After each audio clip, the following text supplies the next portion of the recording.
Welcome into Weld.com, everyone. When you're scrolling through the metal supply store and you're seeing these different finishes on stainless steels, whether they be a number 3, 4, 5, 6, 7, 8 to polish, mirror finish, all that, and you're seeing the price differences, today that's what we're going to be talking about. Different finishes on stainless steels and how you can achieve them manually.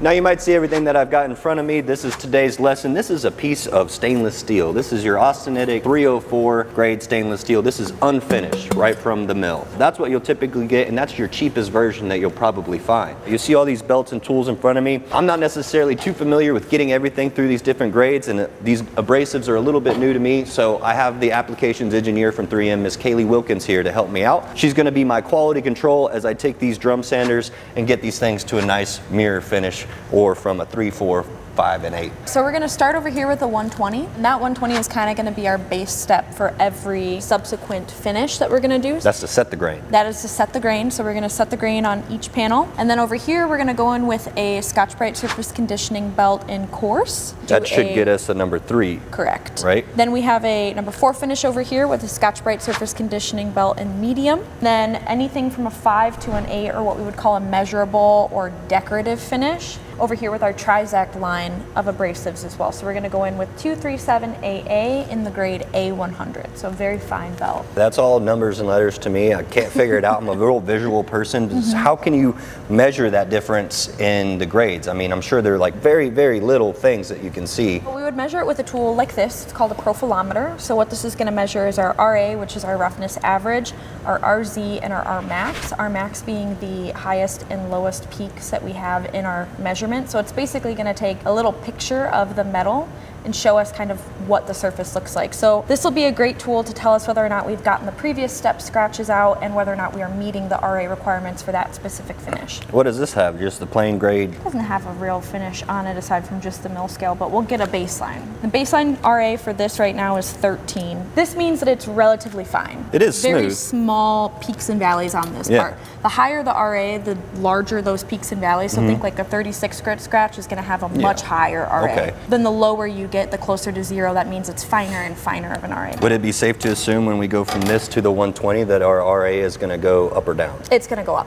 So the RA is going to go up, but that's important because we are taking off this top layer of mill scale and coating and then exposing the bare metal so we can start applying that finish the way that we want to. I'm going to get PPE'd up, and then we're going to take it through all these ones through the first step with this 120. And you're going to quality control check me along the way. Every single step. Yep. Awesome. So I've got my earplugs in because we're going to be working with some air tools today. These are pretty hefty. They got a lot of torque. They're pretty loud. We're going to be throwing a little bit of schmutz around, so I went ahead and got that PAPR set up for me. Going into it now, we've got this ID grinder. I'm really familiar with 120 grits, even some of these medium and coarse Scotch-Brite belts, kind of familiar with, but the Trizact I haven't got into. But first, we're going to hit everything with the 120. That's that fresh air.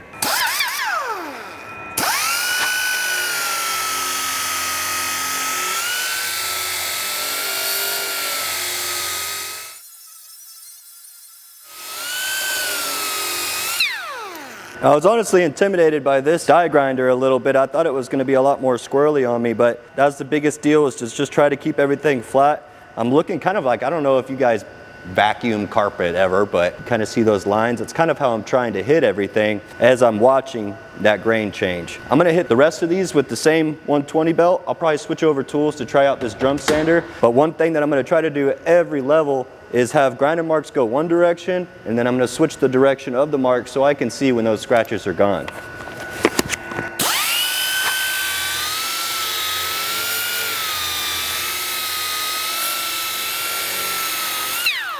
It's almost like doing a funny little dance move there. Everything tries to stay as still as possible as I work it back and forth. Super pumped to have this PAPR on because you could just see all this dust that I'm getting up in the air right now, and that's all that good stainless.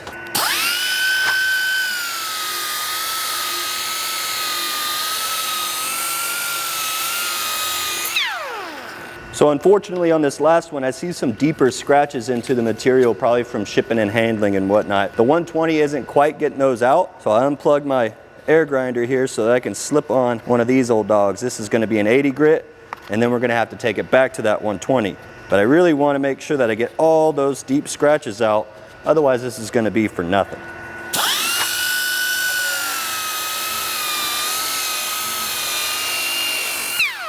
It looks like we got all the scratches out with this 80 grit and the mill scales removed. Yes, stainless does have mill scale. It's just composed of different types of oxides and stuff compared to carbon steel. Even cold rolled steel is still gonna have a little bit of mill scale on it, but we got it all removed. So don't y'all come into me comments saying the stainless steel has no mill scale. Kaylee? Thank you. Got the 120 back on. Now remember, I gotta change my grinding direction so I can see a little bit better about if I got those previous scratches out.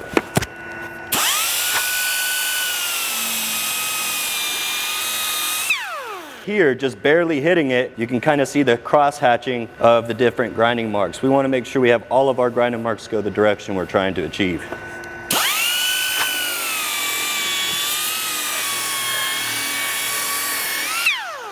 Whew. It does take some effort to get those scratches out. That's why it's nice to just go straight to the 120 on a nice piece of stainless that didn't already have any scratches on it, so we could set that grain. I'll call Kaylee back in to see if I hit my mark on each one of these. So over here on the 120 panel, an 87.74 RA, pretty good. They all should relatively match, give or take 10, 97. Dang, that's still on the high end of my tolerance. It's on the high end for sure, but that's because it's only the first step, 69. So you worked this one more.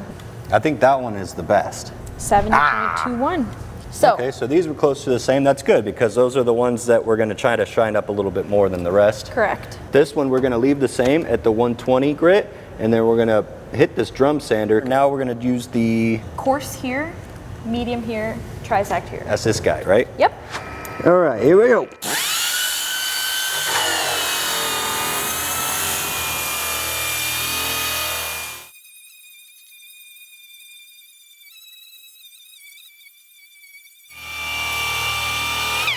Slowly but surely, we're getting there. Starting to see the previous scratches getting removed. It's one of those patience things.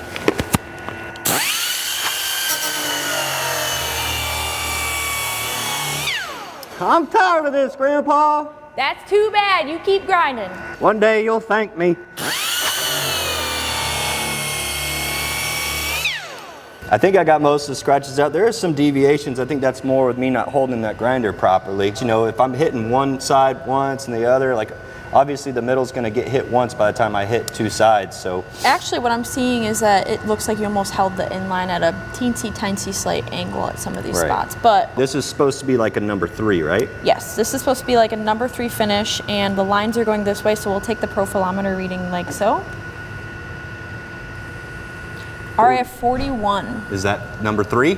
So we have an RA of 41, which is awesome. If your R max is 10x your RA, then that means you did not get your previous scratches out. For your specific RA, if you had an R max of 410 or above, that would indicate that you hadn't gotten out those previous scratches. I got the scratches. You did get the scratches out because your R max is only 394. And it's not for the faint of heart. You got to sit there and I'd rather just buy it like that. Yeah. Well, now you understand why people charge more for it. Don't want some poor sap out there. I mean, sometimes you got to do it, right? That's why these tools exist, because there's times that you're going to be working on it and you've got to get a new finish because there's something that happened. Maybe this 120, I might be like, I'm not going to pay for that extra finish. I'll just do it myself. But then that one extra step might just break one off and buy the stuff. Stainless steel is an art form. I'm gonna just slap on this medium right here. Should see some different results. Give her a Jimmy.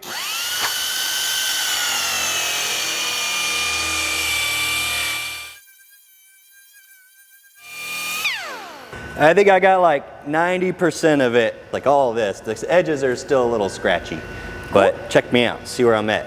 32.4. Would you say that that's kind of subjective, like what RA is and what number finish it actually is? Oh, 100%. In the stainless steel industry, everybody's number 3 finish or number 4 finish tends to be different. There are USDA standards, different like dairy and food standards that they might request an RA finish, but even those are different based off of the governing body. So could be anything for any specific type of part. But here it's really nice for us to get an idea as to whether or not we're getting out those previous level scratches and kind of get a picture for what RA is and what that looks like. Yeah, I have the R max is still 320, so I'm right at that. You are right at the threshold. Yep. So I barely got them. I didn't have to put the course on to get to that level and then put a medium on to get to that level. I feel like I skipped a step but still got what I wanted. You sure did. We got to get this one, right? Now, I know nothing about these things. One, I thought they were wrapped in plastic. That's just really shiny stuff. And then the grit's like backwards. Finer is actually the smaller number. So this is 100, which is more gritty than, say, this 65. Yes. So we'll run that 100, take a look at it, and then we're going to see just how far we could take it. Beautiful. Sounds like a plan.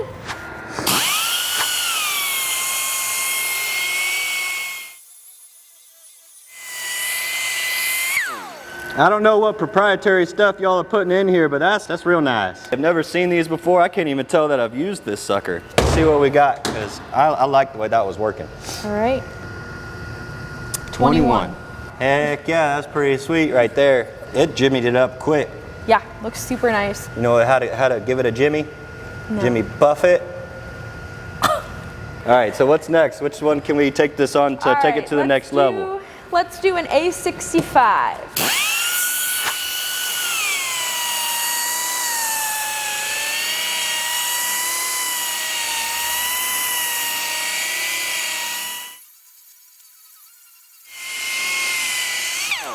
Inspection! You ready, cowboy?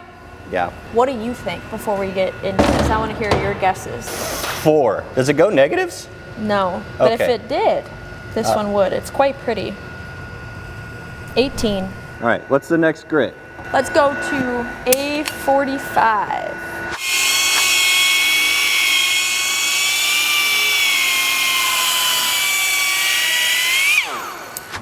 Yeah! Great job. All right, next one, next belt.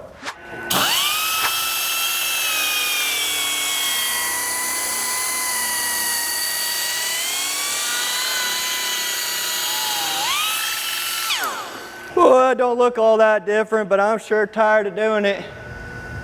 4. 4.18. And you said the next one's gonna get even lower?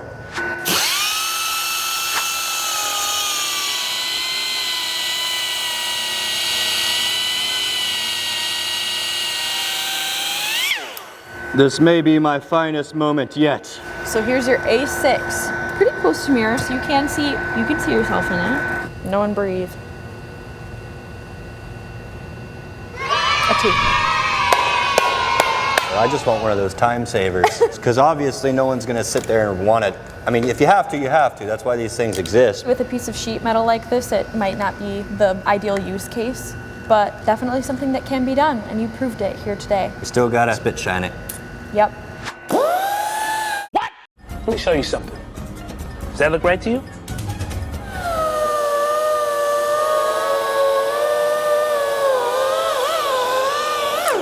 Right, I'm tired of bedazzling this piece of metal. I'm done. I think you did a great job.